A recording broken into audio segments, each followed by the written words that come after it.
महाराष्ट्रात मान्सूनचं पुनरागमन होणार आहे। हवामान विभागाने पुढील 5 दिवस मुसळधार पावसाचा अलर्ट दिलाय। मुंबई पुण्यात मुसळधार पावसाचा अंदाज आहे। 13 जिल्ह्यांमध्ये अतिमुसळधार पावसाची शक्यता ही वेधशाळेने वर्तवली आहे। 15 जून दरम्यान पावसाचा जोर वाढणार असल्याचा अंदाज आहे। 13 जिल्ह्यांना अलर्ट जारी आहे। मुंबई पुण्यात मुसळधार पावसाची शक्यता आहे। बघा राज्यात कुठे कोणता अलर्ट दिला आपण ते पाहूया। बघा महाराष्ट्राच्या मॅपवर काय दिसते तुम्हाला तर रेड अलर्ट आहे कोल्हापूर, सांगली, रत्नागिरी, सिंधुदुर्ग म्हणजे कोकण आणि पश्चिम महाराष्ट्रात। पुणे, सोलापूर, लातूर, धाराशिव मध्ये ऑरेंज अलर्ट आहे। मराठवाड्यातील हे 2 जिल्हे। तर रायगड, मुंबई, ठाणे, पालघर मध्ये ऑरेंज अलर्ट आहे। येलो अलर्ट कुठे आहे तर मराठवाडा, खानदेश आणि विदर्भातील काही जिल्ह्यांमध्ये। तर सांगली, कोल्हापूर, सोलापूर, सातारा, सिंधुदुर्ग या 13 जिल्ह्यांमध्ये मुसळधार पावसाचा अंदाज आहे। पावसाने विश्रांती घेतली होती काही दिवस, मात्र आता धोधो पाऊस कोसळणार आहे। चंद्रपूर, गडचिरोली, बीड, लातूर, नांदेड या जिल्ह्यात देखील मुसळधार पावसाची शक्यता आहे। परभणी, धाराशिव, यवतमाळ या जिल्ह्यात देखील मुसळधार पावसाचा अंदाज हवामान खात्याने वर्तवला। मराठवाड्यातून छत्रपती संभाजीनगरच्या पैठण तालुक्यात वादळी वाऱ्याचा मोठा तडाखा बसला। संध्याकाळच्या सुमारास अचानक जोरदार वारे सुरू झाले। या वादळी वाऱ्यामुळे शहरात सगळीकडे धूळच धूळ दिसू लागली। रस्त्यावरून जात असताना समोरचं काही दिसत नव्हतं, अशी स्थिती निर्माण झाली होती। बघा पैठण तालुक्यातील हे दृश्य आहे।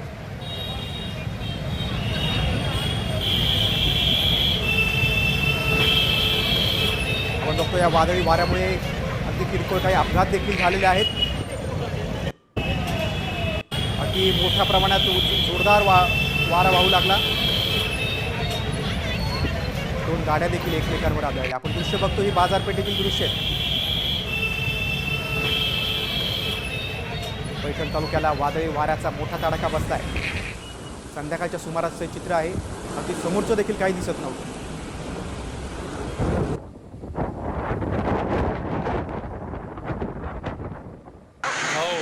वादळी वाऱ्यामुळे शहरात सगळीकडे अगदी धूळच धूळ दिसू लागली होती। रस्त्यावरून जात असताना समोरचं काही दिसत नव्हतं, अशी स्थिती निर्माण झाली होती। आपण 2 दृश्य बघतो, एक वादळी वाऱ्याची आणि एक पावसाची। बघा आता बीडमध्ये काय चित्र आहे बघा। बीड जिल्ह्यातील आष्टी तालुक्यात देखील वादळी वाऱ्याचा मुसळधार पाऊस झालाय। त्यामुळे 22 गावातील मिसाळ वस्ती इथल्या अनेक घरांचे पत्रे उडालेत। वादळी वाऱ्याने अनेक ठिकाणी वृक्ष देखील उन्मळून पडलेत। आष्टी तालुक्यातील जवळपास 25 गावांचा विद्युत पुरवठा खंडित झालेला आहे। अनेक गावं अंधारात आहेत।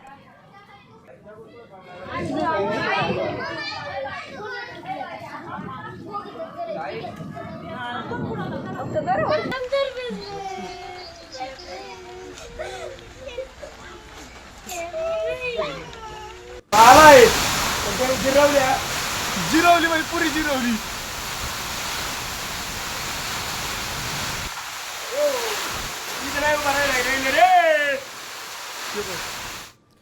मराठवाड्यातील पावसाची बातमी आपण पाहिली। आता वळूया राजकीय बातम्यांकडे। महापालिका निवडणुकीसाठी प्रभाग रचना जाहीर झाली। मनसे आणि ठाकरे गटाच्या कार्यकर्त्यांचं मनोमिलन देखील झालंय। एकीकडे दोन्ही पक्षाचे कार्यकर्ते एकत्र येत आहेत, मात्र ठाकरे बंधूंचं कधी ठरणार याची संपूर्ण राज्यात उत्सुकता आहे। पाहूया त्या संदर्भातला एक खास रिपोर्ट। ठाकरेंच्या युतीचं घोडं अडलं कुठं?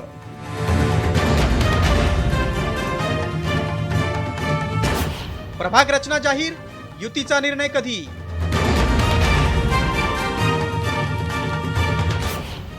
ठाकरेंची युती होणार की बारगळणार?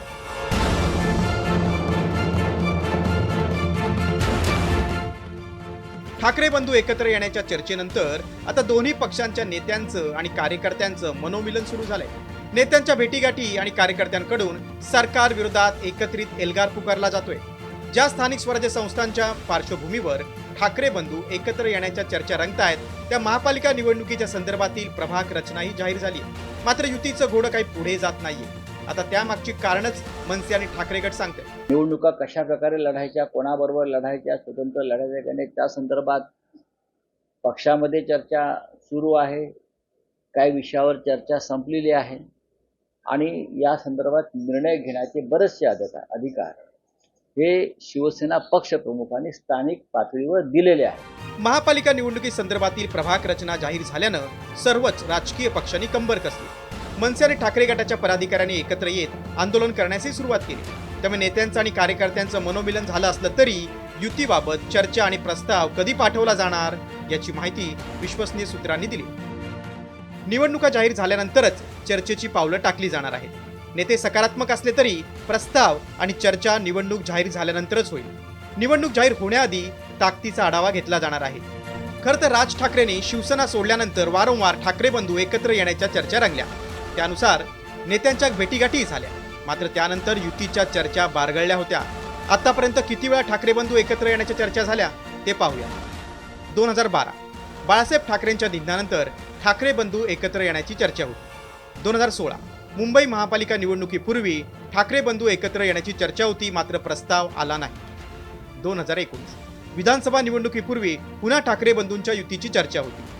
2024 विधानसभा निवडणुकीनंतरही ठाकरे बंधूंच्या भेटीगाठी वाढल्या होत्या.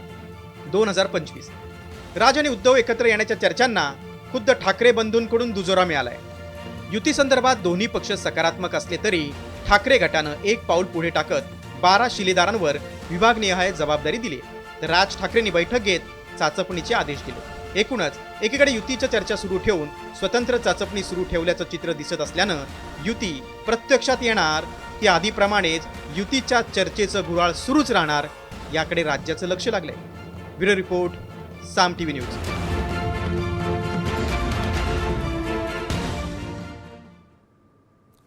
तर ठाकरे बंधूंची युती कधी होणार याची उत्सुकता असतानाच आता राज ठाकरे उद्या ठाण्यात असणार आहेत. त्यांचा दौरा असणारे ठाणे कार्यकर्त्यांची ते गाठीभेटी घेणार आहेत, त्यांच्याशी संवाद साधणार आहेत. उद्या सकाळी ठाण्यातील नौपाडा येथील मध्यवर्ती कार्यालयाला ते भेट देणार आहेत. कार्यकर्त्यांबरोबर चर्चा देखील करणार आहेत.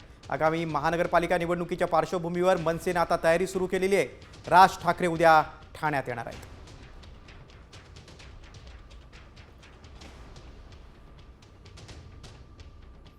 आता प्रभाग रचनेकडे. सुप्रीम कोर्टाच्या निर्णयानंतर सरकारनं महापालिका निवडणुकीसाठी प्रभाग रचना जाहीर केली. मात्र त्यामुळे छोट्या पक्षांचं अस्तित्व संकटात सापडण्याची शक्यता आहे. ते नेमकं कसं पाहूयात या स्पेशल रिपोर्टमधून. प्रभाग रचनेचा फायदा कोणाला? प्रभाग रचनेचं गणित काय? नवी प्रभाग रचना छोट्या पक्षांच्या मुळावर? गेल्या 8 वर्षांपासून रखडलेल्या स्थानिक स्वराज्य संस्थांच्या निवडणुका येत्या 6 महिन्यात होणार आहेत. हे जवळपास निश्चित झालंय. कारण नगरविकास विभागाने राज्यात ज्या ठिकाणी महापालिका निवडणुका घेण्यात येणार आहेत त्या ठिकाणी आता प्रभाग रचनेचे आदेश देण्यात आलेत. यामध्ये प्रभागांची रचना कशी करायची आणि लोकसंख्येचे काय निकष लावायचे याचे स्पष्ट निर्देश प्रशासनाला देण्यात आलेत. त्यानुसार होणाऱ्या महापालिकांच्या प्रभाग रचनेबद्दल आणि तिथल्या राजकीय समीकरणांबद्दल जाणून घेऊया. मुंबई महापालिका 1 सदस्यीय प्रभाग रचना, 227 नगरसेवकांचं प्रतिनिधित्व, 15 जागा अनुसूचित जातींसाठी तर 2 जागा अनुसूचित जमातींसाठी. इतर मागासवर्गीयांसाठी 27% आरक्षण लागू. पुणे महापालिका 4 वॉर्डांचा मिळून 1 असे 42 प्रभाग. नगरसेवकांची संख्या 165 होण्याची शक्यता. SC आणि ST साठी 13% जागा आरक्षित. इतर मागासवर्गीयांसाठी 27% जागा आरक्षित. प्रभाग रचना भाजपसाठी फायदेशीर ठरण्याची शक्यता. याआधी 2017ला 41 प्रभागातून 163 नगरसेवक. संभाजीनगर महापालिका तब्बल 10 वर्षांनी महापालिका निवडणुका होणार. 2015ला 115 वॉर्ड्समधून 115 नगरसेवक. आता 4 वॉर्ड मिळून 1 असे 29 प्रभाग. नगरसेवकांची संख्या 126 ते 128 होण्याची शक्यता. नव्या रचनेमुळे अपक्षांसह छोट्या पक्षांना फटका बसणार. आधीच्या निवडणुकीच्या तुलनेत उमेदवारांना 4 पट खर्च करावा लागणार.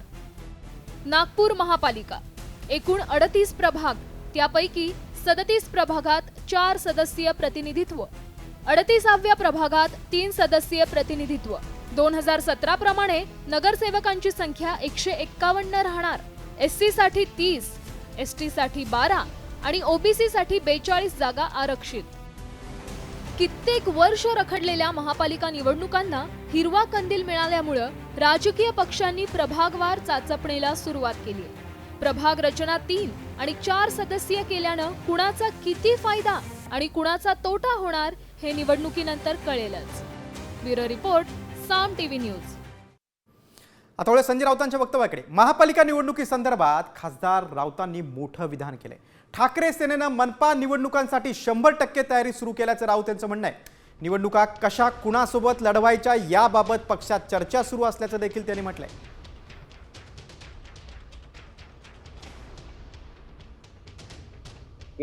आम्ही त्या दृष्टीनं तयारी माननीय उद्धव ठाकरे साहेबांच्या नेतृत्वाखाली राज्यातल्या ज्या महानगरपालिका आहेत मुंबईसह त्याची तयारी आम्ही सुरू केली. निवडणुका कशा प्रकारे लढायच्या, कोणाबरोबर लढायच्या, स्वतंत्र लढायच्या का नाही त्या संदर्भात पक्षामध्ये चर्चा सुरू आहे. काही विषयावर चर्चा संपलेली आहे आणि या संदर्भात निर्णय घेण्याचे बरेचसे अधिकार हे शिवसेना पक्षप्रमुखांनी स्थानिक पातळीवर दिलेले आहेत. पुढची बातमी शिवसेनेच्या मेळाव्याची. शिंदे सेनेचा वर्धापन दिन सोहळा 19 जूनला साजरा केला जाणार आहे. वरळी डोम इथे सेनेचा वर्धापन दिन सोहळा होणार आहे. शिवसेनेत फूट पडल्यानंतर एकनाथ शिंदे यांच्या नेतृत्वाखाली शिंदे सेनेचा 3रा वर्धापन दिन आहे. यानिमित्त सेनेचे सर्व मंत्री तसंच राज्यातील शिवसैनिक हजारोंच्या संख्येनं उपस्थित राहणार आहे. त्यासाठी आता नियोजन सुरू आहे. वरळी डोममध्ये हा कार्यक्रम पार पडणार आहे.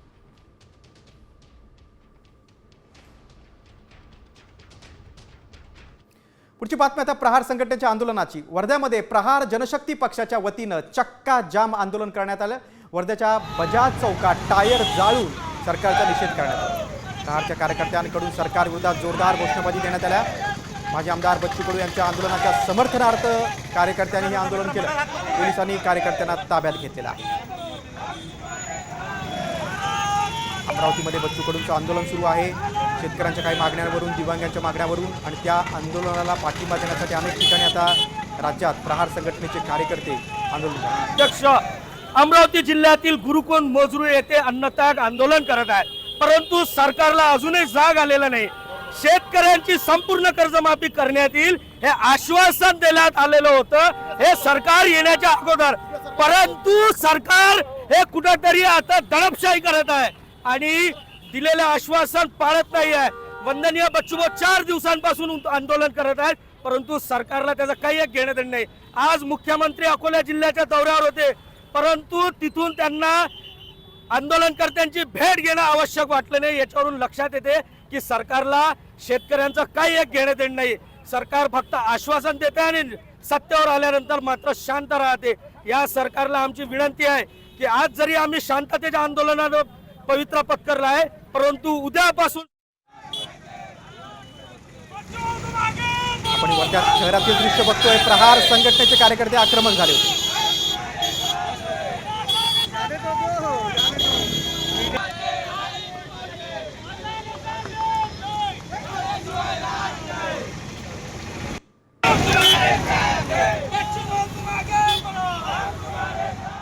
दुसरीकडे प्रहार संघटनेचे कार्यकर्ते थेट मंत्रालयात जाऊन देखील भिडले. बच्चू कडूंची प्रहार संघटना आता आक्रमक झाली आहे. मंत्रालयाबाहेर प्रहार संघटनेच्या कार्यकर्त्यांनी आंदोलन केलं. अमरावतीत माजी आमदार बच्चू कडूंच्या अन्नत्याग आंदोलनाचा 4था दिवस आहे. सरकार दखल घेत नसल्यानं आता कडूंचे कार्यकर्ते आक्रमक झाले. त्यांनी बच्चू कडूंच्या मागण्यासाठी मंत्रालयाबाहेर आंदोलन केलं. सरकारचा लक्ष वेधण्याचा प्रयत्न केला. यावेळी काही आंदोलकांना पोलिसांनी ताब्यात घेतलं. दिव्यांगांच्या प्रश्नावरून, शेतकऱ्यांच्या प्रश्नावरून बच्चू कडू आंदोलनासाठी बसलेले आहेत. अमरावतीत ते आंदोलन करतायत, मात्र राज्यभरात ठिकठिकाणी त्यांचे कार्यकर्ते आता आक्रमक झालेले आहेत. विधवा महिलांना महिन्याला 6,000 रुपये द्या, शेतकऱ्यांच्या मुलांना स्कॉलरशिप द्या, ओबीसीना नोकरीत आरक्षण द्या, अशा कडूंच्या एकूण 17 मागण्या आहेत. भेटायचं आहे ते आम्हाला भेटू देत नाहीत. आम्हाला पासेस जाम मागण्या आहेत, त्याला तुम्ही काय करत नाही. सहकार्य केलं पाहिजे पोलिसांनी, पण का सहकार्य करत नाही. आज आमचे बच्चू उपोषणाला बसले, दिपंगाला 6,000 पेन्शन नाही मिळालंय आणि शेतकऱ्यांचा पण न्याय नाही निवडा झालेला नाहीये. अपंगाला स्टॉल नाही, अपंग बेघर आहेत म्हणून भाऊ आज उपोषणाला बसलेले आहेत. म्हणून हे झालंच पाहिजे, अपंगाला न्याय मिळालाच पाहिजे. बच्चू भाऊ तुम आगे बढ़ो. दुसरीकडे महसूल मंत्री चंद्रशेखर बावनकुळे यांनी माजी आमदार बच्चू कडूंना फोन केला आणि त्यांच्यातील संभाषणानंतर मात्र कडूंनी तीव्र नाराजी व्यक्त केलेली आहे. बावनकुळेंचं बोलणं उचित नव्हतं असं कडू म्हणाले. त्यावर आता चंद्रशेखर बावनकुळे आणि मुख्यमंत्र्यांची प्रतिक्रिया समोर आलेली आहे. सांगितलं का कलेक्टर आले, आता तुम्ही उपोषण सोडून घ्या. आणि आपण मग मीटिंग लावू मंत्रालयात. तर एका पालकमंत्र्याने असं फोनवरून बोलावं हे काही मला उचित नाही वाटलं. माननीय बच्चू कडूंना माझी विनंती आहे आणि पहिले तर हे त्यांनी दुरुस्ती करावी की चंद्रशेखर बावनकुळे काही हे बोलले. मी कधी कुणाला बेसन्मानाने बोलत नाही, सन्मानाने बोलतो. बच्चू कडूंजी असं त्या ठिकाणी चुकीचं वक्तव्य चुकीच्या पद्धतीचं बोलू नका. सन्मानाने बोललो आहे. कलेक्टरला मी पाठवलं, एसपीला पाठवलं. तुमच्या प्रकृतीची आम्ही काळजी घेतो आहे. तिथे बसणाऱ्या प्रत्येक व्यक्तीची आम्ही काळजी घेतो आहे. आमचं प्रशासन त्या ठिकाणी पूर्ण काम करत आहे. दमदाटी केली आहे चंद्रशेखर बावनकुळे असा आरोप त्यांनी केलेला आहे. हे मला माहिती नाही. बावनकुळे साहेब असं कधी करू शकत नाही. तुम्ही ओळखता बावनकुळे साहेबांचा स्वभाव कसा आहे, कधीच दमदाटी करत नाही ते. बच्चू कडूंच्या विविध मागण्यांसाठी त्यांनी जे अन्नत्याग आंदोलन सुरू केलंय त्याचा आज 4था दिवस आहे. या उपोषणकाळी आज परिस्थिती काही प्रमाणात चिघळली देखील होती. 3 मोठ्या मराठा नेत्यांनी बच्चू कडू जरांगे पाटील आले आहेत. बाकी सर्व कार्यकर्ते पदाधिकारी जे व्हिजिटर्स आहेत त्यांनी कृपया नंतर भेटा. महादेव रासपचे अध्यक्ष महादेव जानकर हे देखील बच्चू कडूंना भेटले.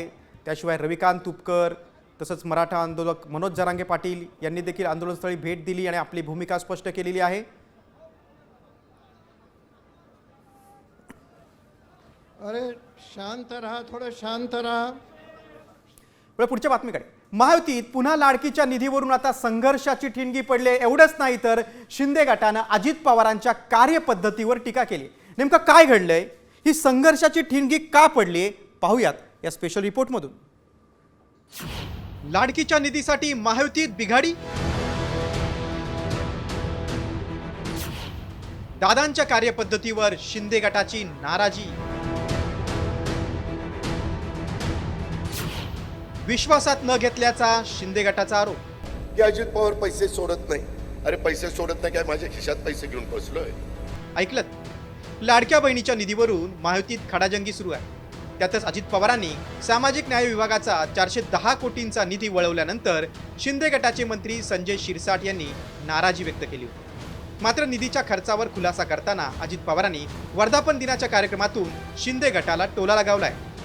काही जण जाणीवपूर्वक आपलं सरकार आल्यापासून पद्धतशीरपणे बदनामी करण्याचा प्रयत्न करतात. काही आपला संबंध नाही. काहींनी काय स्टेटमेंट केलं की सामाजिक न्याय विभागावर अन्याय केला, अजित पवारांनी बजेट कमी केलं.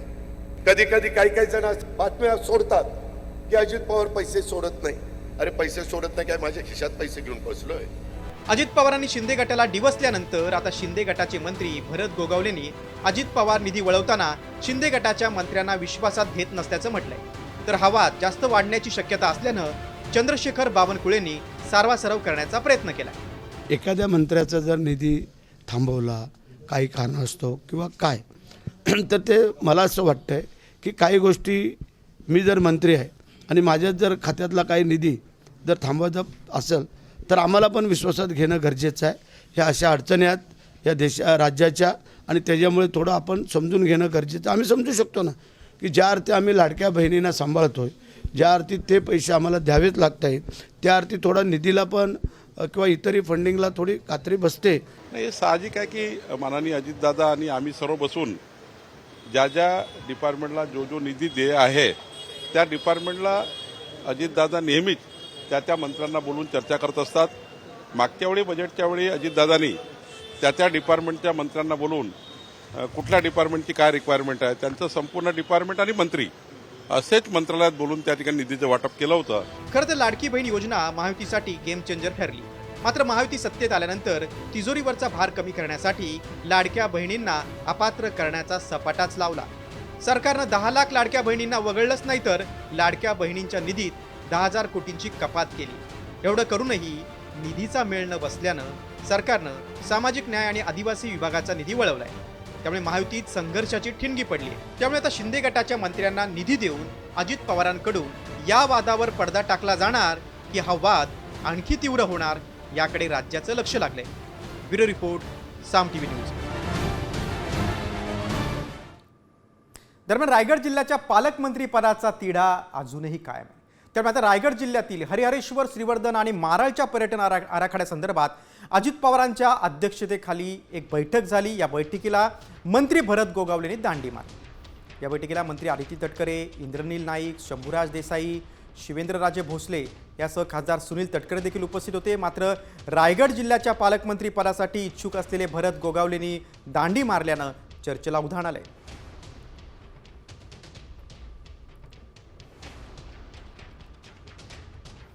आता बातमी महायुती संदर्भात. राज्यातील आगामी निवडणुका महायुती एकत्र लढणार असल्याचं भाजपचे प्रदेशाध्यक्ष चंद्रशेखर बावनकुळे यांनी सांगितलंय. वाद निर्माण होईल तिथे मैत्रीपूर्ण लढत होणार असल्याचं देखील त्यांनी नमूद केलंय. राज्यात लवकरच स्थानिक स्वराज्य संस्थांच्या निवडणुका होणार आहेत. त्या दृष्टीने आता सर्वच राजकीय पक्ष सरसावलेत.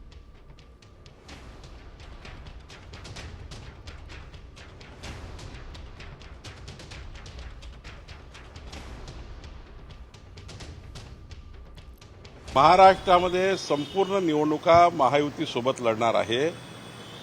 100% सोबत लढणार आहे असेच आदेश आम्ही पक्षाला दिले आमच्या आणि आमच्या खालच्या कार्यकर्त्यांमध्ये दिलेले आहेत. आमच्या कार्यकर्त्यांचं बोलणं सुरू झालं आहे खालच्या लेवलला आणि एखाद्या वेळी एखाद ठिकाणी समजा फारच वाद उत्पन्न झाला तर त्या ठिकाणी मैत्रीपूर्ण लढू एखाद्या ठिकाणी.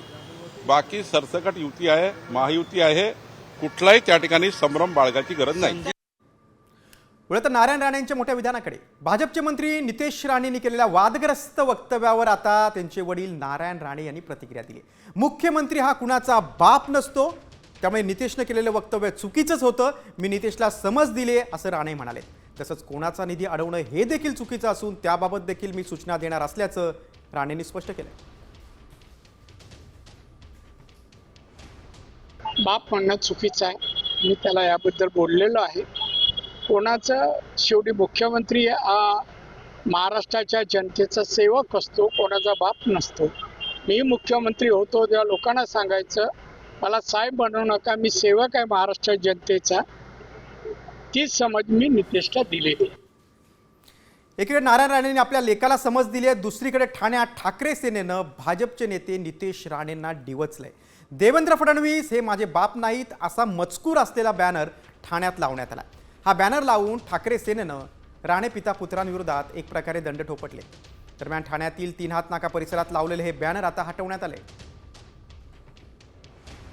हा जो बॅनर आहे, हा जो बाप जो शब्द आहे, हा नितेश राणेंसाठी लावलेला आहे. कसं आहे, महाराष्ट्र हा महाराष्ट्र जो आहे हा छत्रपती शिवाजी महाराजांचा आहे. कुठल्याही सत्तेसाठी कुठल्याही लालचेसाठी बाप बदलणं ही आमची संस्कृती नाही आहे. आणि जर तुम्ही पाहायला गेलात तर आमचे गुरु धर्मवीर आनंद दिघे साहेब, त्याचबरोबर वंदनीय बाळासाहेब ठाकरे हिंदू हृदय सम्राट हे आमचे गुरु आहेत. त्यांच्या पक्षातले आम्ही आहोत आणि दोघं भाऊ जर महाराष्ट्राच्या हितासाठी एकत्र येणार असेल तर जनतेला मान्य आहे ते. आता जलील यांच्या गंभीर आरोपांकडे. एमआयएमचे माजी खासदार इम्तियाज जलील यांनी सामाजिक न्यायमूर्ती संजय शिरसाटांवर गंभीर आरोप केलेत. 5 मोठे आरोप केलेत. दलित समाजाची 10 एकर जमीन शिरसाट यांनी आपल्या मुलाच्या नावावर केल्याचा आरोप जलील यांनी केलाय. निलंबित तलाठ्याला त्यासाठी पुन्हा ड्युटी देऊन तहसीलदार सही देत नसतानाही दबाव आणल्याचा आरोप देखील जलील यांनी केलाय. तसंच आणखी 4 खरेदीची प्रकरणं जलील यांनी समोर आणलेली आहेत. स्वस्तात जमीन खरेदी केल्याचा जलील यांचा आरोप आहे. त्यामुळे शिरसाट यांच्या अडचणीत वाढ होण्याची शक्यता आहे.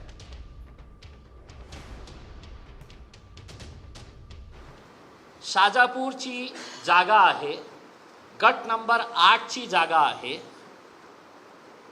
हरिजन समाजाला दिलेली जागा हस्तांतर करता येत नाही,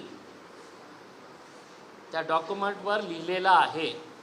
तर 4 हेक्टर म्हणजे 10 एकर जागा त्यांनी आपल्या स्वतःच्या मुला सिद्धांत शिरसाट यांच्या नावाने घेतली. हे सगळं त्याचे रजिस्ट्रीचे डॉक्युमेंट्स आहे. बघा 5 मोठे आरोप काय आहेत. प्रकरण 1, दलित समाजाची 10 एकर जागा मुलगा सिद्धांतच्या नावावर केली. बाजारभावाप्रमाणे 30 कोटींची जागा 1 कोटी 10 लाखांना लाटली. प्रकरण 2 आहे, जालना रोड परिसरात 12,000 स्क्वेअर फूट जागेची खरेदी केली. 18 कोटींची जागा 5 कोटी 84 लाखांना बळकावली. तिसरं प्रकरण आहे, साजापूरमध्ये 2 एकर 2 गुंठे जमीन 1 कोटी 50 लाखांना घेतली. चौथं प्रकरण आहे, 78 गुंठे जमीन 50 लाखात मुलगा सिद्धांतच्या नावावर खरेदी केली. 2 एकर 16 गुंठे जमीन 60 लाखात पत्नी विजयाच्या नावावर घेतली.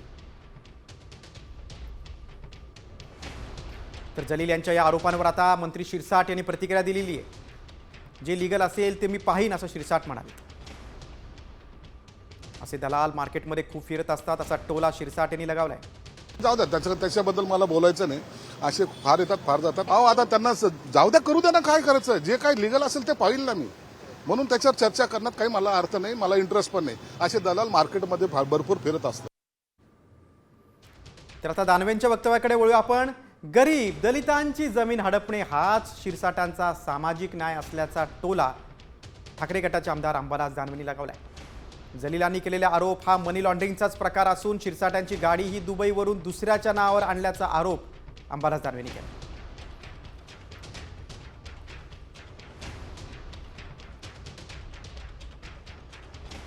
सामाजिक न्याय आहे ना,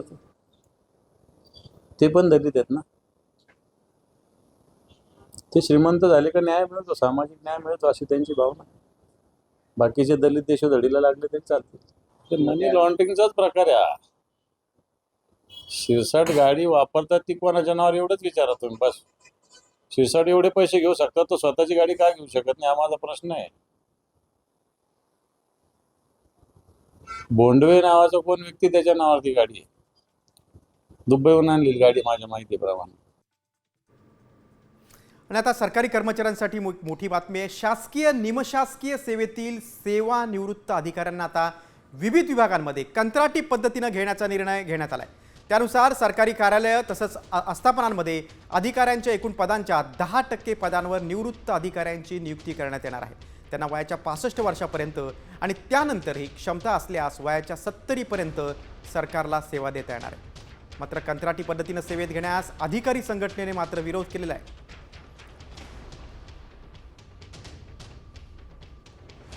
सेवानिवृत्त अधिकाऱ्यांना कंत्राटी पद्धतीनं नोकरी देण्याचा शासनाचा विचार आहे. गट अ आणि गट ब संवर्गातील अधिकाऱ्यांना काम करता येणार आहे. 10% पदांवर निवृत्त अधिकाऱ्यांची नियुक्ती केली जाणार आहे.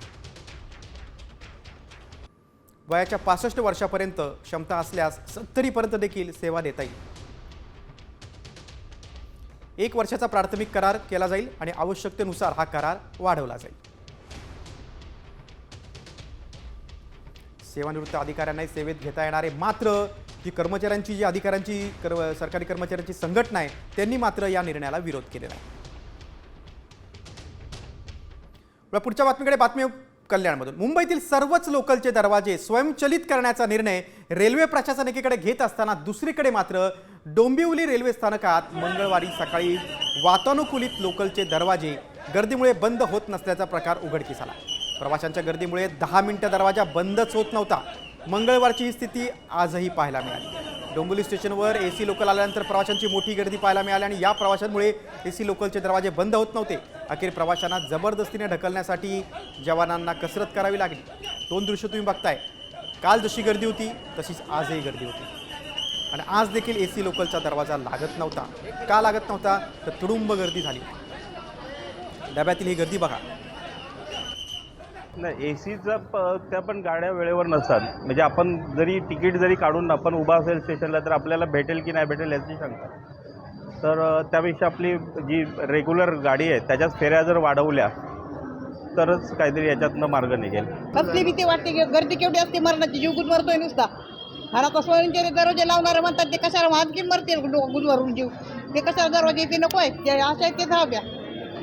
फेऱ्या वाढवा गाड्यांच्या, हे लोकल ट्रेन वाढवा.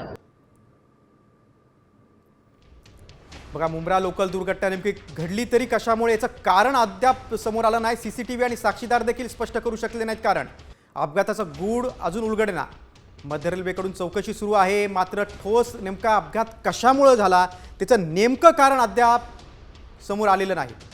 मुंब्रामध्ये सोमवारी गर्दीच्या वेळी घडलेल्या दुर्दैवी अपघातात 4 प्रवाशांचा मृत्यू झाला होता. 9 जण जखमी झाले होते. 5 थेरी आता समोर येत आहेत. बघा, ही थेरी काय आहेत बघा. लटकणारे प्रवासी एकमेकांना घासले. 2 लटकणाऱ्या प्रवाशांच्या बॅगा घासल्या. 3 प्रवाशांमधल्या भांडणामुळे दुर्घटना घडली. 4 ट्रॅकवरील लोखंडी रॉडमुळे अपघात झाला. एका प्रवाशाला उलटी आल्यामुळे अपघात घडला अशी देखील एक थेरी आहे. राज्यभरातल्या बातम्यांचा वेध घेतल्यानंतर आता एक वेगळी बातमी, वैद्यकीय क्षेत्रातून एक मोठी बातमी आहे आणि सर्वांसाठी महत्त्वाची. हार्ट अटॅकचं नाव काढलं तरी अनेकांना धडकी भरते.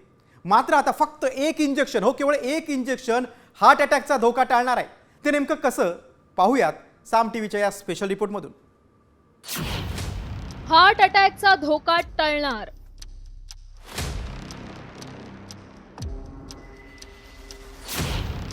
एक इंजेक्शन आणि हार्ट अटॅक पासून मुक्ती.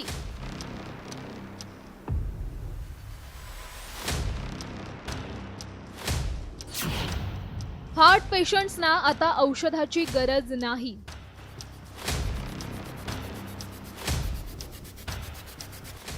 तुमचं कोलेस्ट्रॉल वाढलंय, हृदयविकारांच्या भीतीनं तुमची चिंता वाढलीये, तर आता काळजी करण्याची गरज नाहीये. कारण शरीरातील सायलेंट किलर आणि हृदयविकारांना आमंत्रण देणाऱ्या वाईट कोलेस्ट्रॉलवर आता सहज नियंत्रण मिळवता येणार आहे.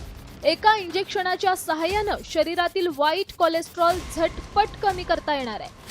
BBC सायन्स फोक्सच्या रिपोर्टनुसार स्टॅटिन्स सारखी औषधंही कोलेस्ट्रॉल कमी करू शकतात. मात्र ती औषधं दररोज घ्यावी लागतात. आता शास्त्रज्ञांच्या एका संशोधनामुळे वर्ब 102 नावाचं एक इंजेक्शन शरीरातील वाईट कोलेस्ट्रॉल कमी करू शकतंय. ते कसं पाहूयात. हार्ट अटॅकचा धोका टळणार. कोलेस्ट्रॉल कमी करण्यासाठी वर्ब 102 औषधाची निर्मिती. वर्ब 102 औषधाची 14 रुग्णांवर चाचणी करण्यात आली आहे. जास्त इंजेक्शनाचे डोस घेणाऱ्या रुग्णांच्या वाईट कोलेस्ट्रॉलमध्ये 69% घट. मध्यम डोस घेणाऱ्या रुग्णांच्या कोलेस्ट्रॉलमध्ये सरासरी 21% ते 53% घट. औषध शरीरातील PCSK9 नावाच्या जनुकावर नियंत्रण ठेवतं. जनुकावरील नियंत्रणानं रक्तातील वाईट कोलेस्ट्रॉलवर नियंत्रण. की प्रयत्न केल्यानंतर काही लोकांचं कोलेस्टेरॉल डाएटमध्ये बदल केला तर कमी होतं. काही लोकांचं कोलेस्टेरॉल औषधं घेतली की कमी होतं. पण काही लोकांचं कोलेस्टेरॉल हे दोन्ही गोष्टी करून कमी होत नाही. तर हे का घडत असावं? त्या दिशेने मला वाटतं एक चांगल्या पद्धतीचं संशोधन आता आपल्याला हाती लागलेलं आहे. आणि ह्या वेगाने जर प्रगती होत राहिली तर आपण खूप मोठ्या आजारांवर अतिशय चांगल्या पद्धतीनं मात करू शकू. वर्ब 102 या औषधांच्या अजूनही काही चाचण्या होणं बाकी आहे. या चाचण्यांमध्ये ते सर्वच प्रकारच्या रुग्णांच्या आरोग्यासाठी सुरक्षित असल्याचं सिद्ध झाल्यास हार्ट पेशंटसाठी हे इंजेक्शन म्हणजे वरदानच ठरेल. ब्युरो रिपोर्ट, साम टीव्ही न्यूज. वैद्यकीय क्षेत्रानंतर आता आपण वळूया शिक्षण क्षेत्राकडे. कारण राज्यातील जिल्हा परिषदेच्या शाळांच्या गुणवत्तेवर आता सर्वाधिक भर दिला जाणार आहे. शिक्षकांना चांगल्या वर्तणुकीचे आणि गुणवत्तेसंदर्भात धडे दिले जाणार आहेत. शिक्षकांचं वर्तन आणि अध्यापनावर विशेष लक्ष केंद्रित करण्यात येणार आहे. कामचुकार शिक्षकांवर वेतनवाढ रोखणं, निलंबन किंवा सेवा समाप्ती अशा स्वरूपाची कारवाई केली जाणार आहे.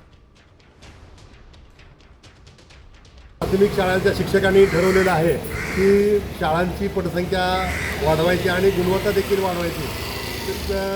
या ठिकाणी जे कामचुकार असणारे शिक्षक आहेत त्या शिक्षकांची किंवा मोबाईलमध्ये व्यस्त असणारे शिक्षक आहेत त्यांची निश्चितपणे चौकशी व्हावी, तपासणी व्हावी, कारवाई व्हावी, याला आमचा आक्षेप असणार नाही.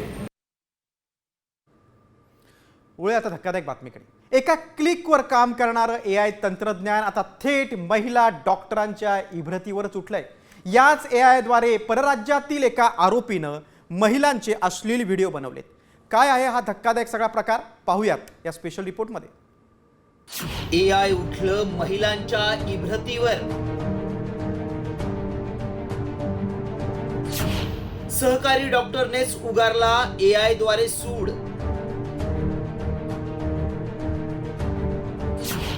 अश्लील व्हिडिओ मागचं सत्य उघड.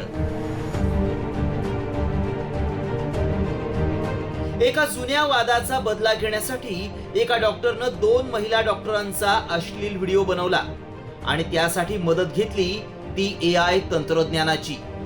नॅचरोपॅथीचं सेंटर चालवणाऱ्या एका डॉक्टरनंच महिला डॉक्टरांचा अश्लील व्हिडिओ का तयार केला पाहूया. महिला डॉक्टरचा अश्लील चाळे करत असल्याचा हा व्हिडिओ आहे. पोलिसांनी व्हिडिओच्या आधारे IP ॲड्रेस शोधला. IP ॲड्रेसद्वारे पंजाबमधून विकास शर्माला अटक केली. पैशांची गरज असल्यानं शर्माला टास्क दिल्याचं उघड झालंय. चौकशीनंतर राजीव शिंदे मुख्य आरोपी असल्याचं उघड झालं. शिंदेच्या सांगण्यावरून शर्मानं डॉक्टरांचा व्हॉट्सअप ग्रुप तयार केला होता. या ग्रुपवर विकास शर्माकडून AI द्वारे तयार केलेले अश्लील व्हिडिओ शेअर करण्यात आले. नॅचरोपॅथी सेंटरचं लायसन्स महिला डॉक्टरमुळे रद्द झाल्यानं आरोपी राजीवनं बदला घेतला. राजेश शिंदेने काही मोबाईल्स नंबर हे त्यांनी त्यांच्याकडे पाठवले आणि त्याचा ग्रुप करायला सांगितला आणि ग्रुप केल्यानंतर राजेश शिंदेने एक अश्लील व्हिडिओ तयार केले. ते इथल्या एक डॉक्टर महिलेचे आणि एक सामाजिक कार्यकर्ता आणि एक सामाजिक पुरुष आहे त्यांचा एक व्हिडिओ तयार केला, अश्लील व्हिडिओ केला आणि तो त्याला पाठवला आणि त्यांनी मग विकास शर्मानी तो त्याच्या मोबाईलद्वारे तो ग्रुप तयार करून त्यांनी तो टाकला.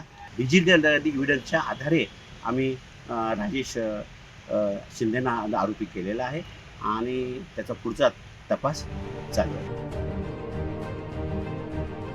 राजीव शिंदे आणि विकास शर्मानं कृत्रिम बुद्धिमत्तेच्या सहाय्यानं केलेलं हे कृत्य निश्चितच AI ची भयानकता जगासमोर आणणार आहे.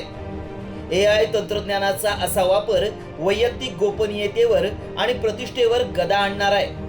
हा प्रकार केवळ कायद्याच्या दृष्टीनं गंभीर नसून सामाजिक दृष्टिकोनातूनही अत्यंत चिंताजनक आहे.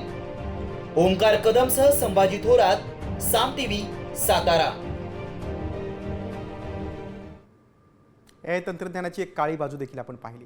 आता आणखीन एक गुन्ह्याची बातमी पाहूया. इंदूरमधल्या राजा रघुवंशीच्या हत्येप्रकरणी त्याच्या पत्नीनं म्हणजे सोनमनं आता कबुली दिलेली आहे. मीच राजाची हत्या केली अशी कबुली सोनमने दिलेली आहे. सोनमने आपल्या पतीची हनीमूनला असताना मेघालयमध्ये हत्या केली. 3 कॉन्ट्रॅक्ट किलरला सुपारी देऊन सोनमनं पती राजाची हत्या केली. या प्रकरणात पोलिसांनी अनेक महत्त्वाचे पुरावे त्यांना सापडलेत. ज्या शस्त्रानं राजाची हत्या करण्यात आली होती ते शस्त्र देखील पोलिसांना सापडले. या प्रकरणात सोनमला पतीच्या हत्येत मदत करणाऱ्यांचीही चौकशी केली जाते. आकाश राजपूत, विशाल उर्फ विक्की ठाकूर आणि आनंद कुर्मी या 3 कॉन्ट्रॅक्ट किलरला सुपारी देऊन पती राजा रघुवंशीची हत्या झाली. मेघालयातून सोनम तिच्या प्रियकर राज याला लोकेशनची संपूर्ण माहिती देत होती. पूर्ण प्लॅन करून सोनमनं पतीचा काटा काढलाय. इंदूरमधील या प्रकरणाची संपूर्ण देशभरात चर्चा झाली होती. हनीमूनला गेल्यावर पत्नीनं पतीचा काटा काढला.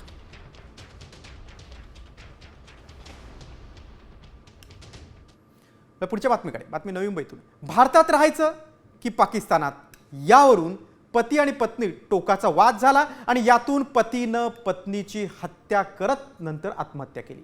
नवी मुंबईतल्या खारघर परिसरातील ही धक्कादायक घटना आहे. नोतनदास सचदेव आणि सपना सचदेव असं पती पत्नीचं नाव आहे. मूळ पाकिस्तानमध्ये राहणारं सचदेव कुटुंब आपल्या 2 मुलांसह 6 महिन्यांपूर्वी भारतात आलं होतं. पण सपना सचदेवला पुन्हा पाकिस्तानात जायचं होतं तर नोतनदासला भारतातच राहायचं होतं आणि यावरून दोघांमध्ये वाद सुरू होता.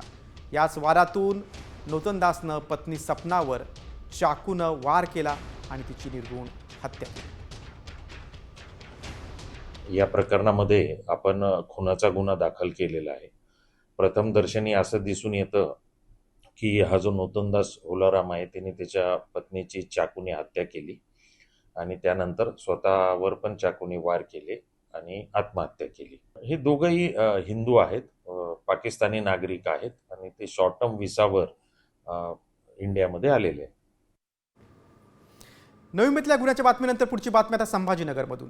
गंगापूर तालुक्यामध्ये तांदुळवाडी येथे शेत्याच्या वादातून 2 गटात हाणेमारी झालेली आहे. येत्या एका दाम्पत्याला लाठाकाठ्याने बेदम मारहाण झालेली आहे.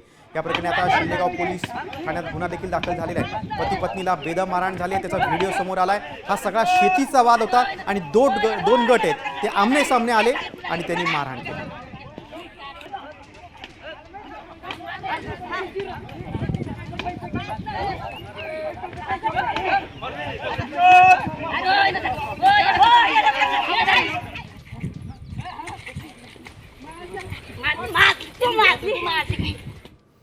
एक बातमी सांगली जिल्ह्यातून.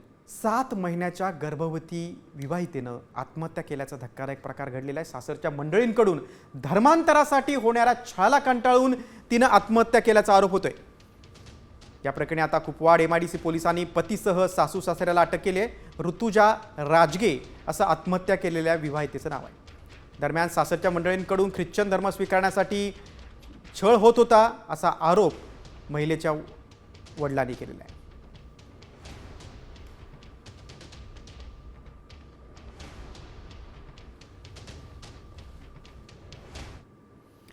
अर्थविश्वातून एक बातमी आहे. तुम्ही UPI द्वारे व्यवहार करता तर ही बातमी तुमच्यासाठी आहे, कारण 3,000हून अधिकच्या व्यवहारांवर आता शुल्क लागू होण्याची शक्यता आहे.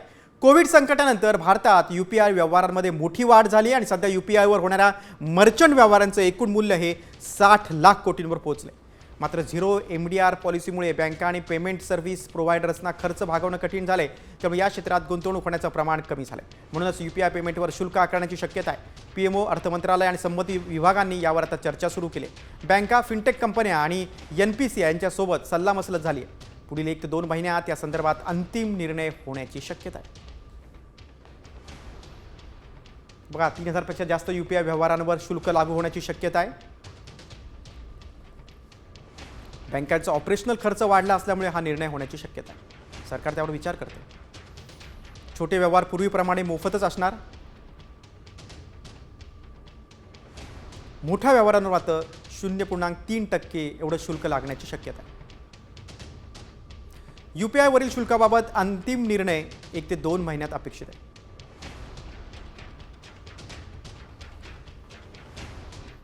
आणि आता नवी मुंबईत घर घेणाऱ्यांसाठी एक आनंदाची बातमी आहे. सिडकोचं घर घेणाऱ्यांना ही खुशखबर आहे, कारण सिडको जून महिन्याअखेरीला 12,000 घरं विक्रीसाठी उपलब्ध करून देणार आहे.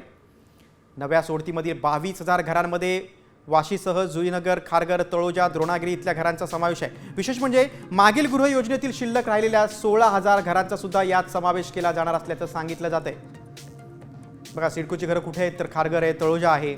एकूण 22,000 घरांसाठी लॉटरी असणार आहे. द्रोणागिरी भागात देखील घर आहेत.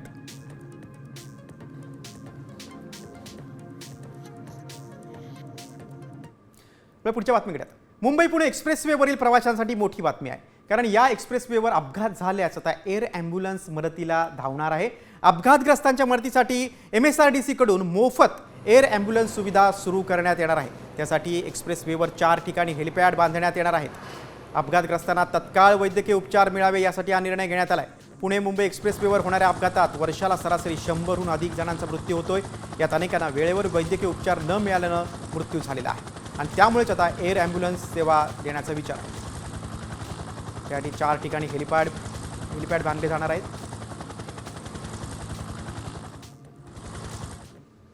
पुढच्या बातमीकडे. बातमी आता अमेरिकेतून. लॉस एंजलिसमध्ये लोकांनी थेट ॲपल स्टोअर लुटलेलं आहे. लॉस एंजलिस शहरात सुरू असलेल्या निदर्शनादरम्यान निदर्शकांनी ॲपल स्टोअर आणि जॉर्डन फ्लॅगशिपसह अनेक स्टोअरमध्ये लुटमार केली.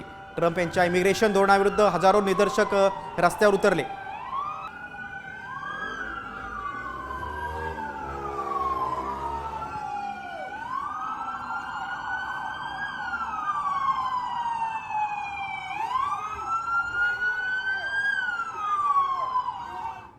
पुढच्या रिपोर्टकडे. भारतीय लष्कराच्या ताफ्यात लवकरच AI सक्षम लाईट मशीन गनचा समावेश होणार आहे. भारतानं 14,000 फूट उंचीवर AI सक्षम लाईट मशीन गनची अगदी यशस्वीपणे चाचणी घेतलेली आहे. डेहराडूनच्या BSS मटेरियल लिमिटेडनं या कंपनीनं भारतीय सैन्याच्या सहकार्यानं ही गन तयार केली आहे. या गनमध्ये शत्रूला ओळखून स्वतःहून गोळीबार करण्याची क्षमता आहे. विशेष म्हणजे सैनिक तैनात करणं कठीण असलेल्या ठिकाणी ही गन उपयुक्त ठरू शकते. भारतीय लष्कराची ताकद आता आणखी वाढणार आहे. बघा, या गनची वैशिष्ट्य काय? शत्रूला ओळखून स्वतःहून गोळीबार करण्याची क्षमता आहे. थर्मल आणि ऑप्टिकल सेन्सरद्वारे अचूक निशाणा साधू शकते. हवामान, अंतर आणि तापमान यासारख्या घटकांचा विचार करून गोळीबार करते. सैनिक तैनात करणं कठीण असलेल्या ठिकाणी या गनचा उपयोग जास्त होऊ शकतो. 14,000 फूट उंचीवर यशस्वी चाचणी झालेली आहे.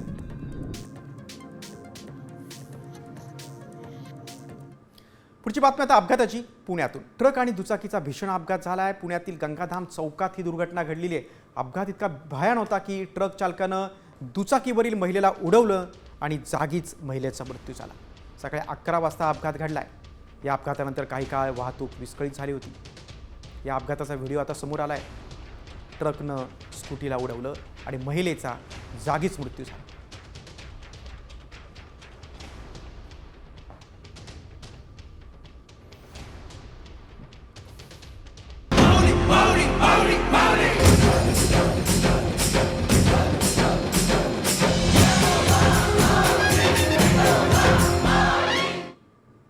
वेळ आता पालखी सोहळ्याकडे. संत गजानन महाराजांची पालखी वाशिमच्या किनखेड्यामध्ये दाखल झालेली आहे.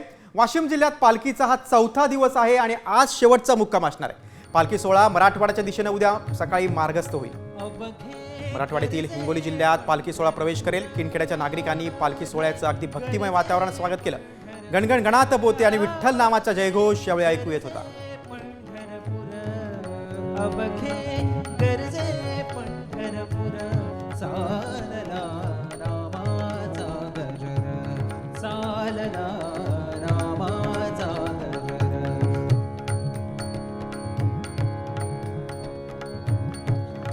अवघे गरजे पंढरपूर, अवघे गरजे पंढरपूर, अवघे गरजे पंढरपूर, अवघे गरजे पंढरपूर.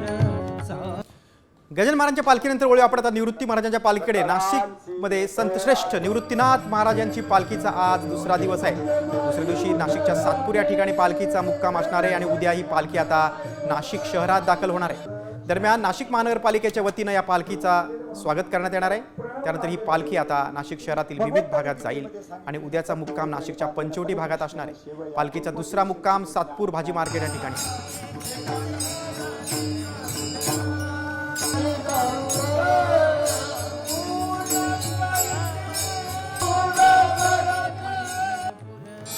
बातम्या आता पंढरपूरमधून. आषाढी वारीसाठी यंदा 15 लाख भाविक येण्याचा अंदाज आहे. पंढरपूरच्या पांडुरंगाचा आषाढी एकादशीचा सोहळा 6 जुलैला रंगणार आहे. त्यासाठी प्रशासनाकडून आता जोरदार तयारी करण्यात येते. वारीच्या निमित्तानं पंढरीत 15,000हून अधिक पोलिसांचा बंदोबस्त असणार आहे, कारण 15 लाख भाविक येणार आहेत. याशिवाय ड्रोनद्वारे देखील गर्दीवर नियंत्रणाचं नियोजन आहे.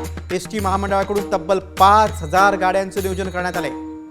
दरम्यान मागील काही वर्षांपासून पंढरीत आषाढी एकादशी सोहळ्यासाठी येणाऱ्या वारकऱ्यांच्या वाहनांना टोल माफी दिली जाते. यंदाही त्याचा लाभ देण्यासाठी राज्य सरकार सकारात्मक आहे. वारी संदर्भातल्या काही बातम्या आपण पाहिल्या. आता वळूया आपण व्हायरल सत्य रिपोर्टकडे. दिवसाला 21,000 गुंतवल्यानंतर 60,000 रुपये मिळणार अशी सरकारनं स्कीम आणली. होय, असा दावा करणारा एक व्हिडिओ व्हायरल करण्यात आलाय. पण खरंच अशी सरकारची कोणती स्कीम आली आहे का याची आम्ही पडताळणी केली. त्यावेळी काय सत्य समोर आलंय चला पाहूयात. साम टीव्हीचा हा खास report. Only the boldest will be able to take advantage of this opportunity. If I told you that you could earn 70,000 rupees a day without investing more than the minimum. हा व्हिडिओ सोशल मीडियावर viral केला जातोय. या व्हिडिओतली व्यक्ती हे RBIचे माजी governor Shaktikanta Das आहेत. ते सध्या पंतप्रधान मोदींचे प्रधान सचिव देखील आहेत आणि ते गुंतवणुकीबाबत सल्ला देत असल्याचा हा व्हिडिओ आहे. हा व्हिडिओ व्हायरल करून 21,000 रुपये गुंतवल्यावर दररोज 60,000 रुपये उत्पन्न मिळू शकतं असा दावा करण्यात आलाय. Only the boldest will be able to take advantage of this opportunity. 21,000 गुंतवा, सरकारकडून 60,000 मिळवा.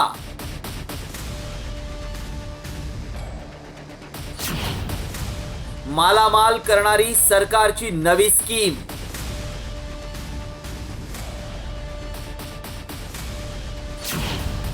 व्हायरल व्हिडिओ मागचं सत्य काय? शक्तिकांता दास यांच्या नावानं व्हिडिओ व्हायरल होत असल्यानं अनेकांचा या व्हिडिओवर विश्वास बसलाय. त्यामुळे खरंच अशी कोणती स्कीम आहे का? सरकारनं आता अशी मालामाल करणारी योजना आणली आहे का? याची सत्यता जाणून घेणं गरजेचं आहे. त्यामुळे आमच्या व्हायरल सत्य टीमनं या व्हिडिओची पडताळणी सुरू केली. त्यासाठी सरकारची अशी योजना आहे का याची माहिती मिळवली. तसंच हा व्हिडिओ कधीचा आहे याची इत्थंभूत माहिती मिळवल्यानंतर काय सत्य समोर आलं पाहूयात.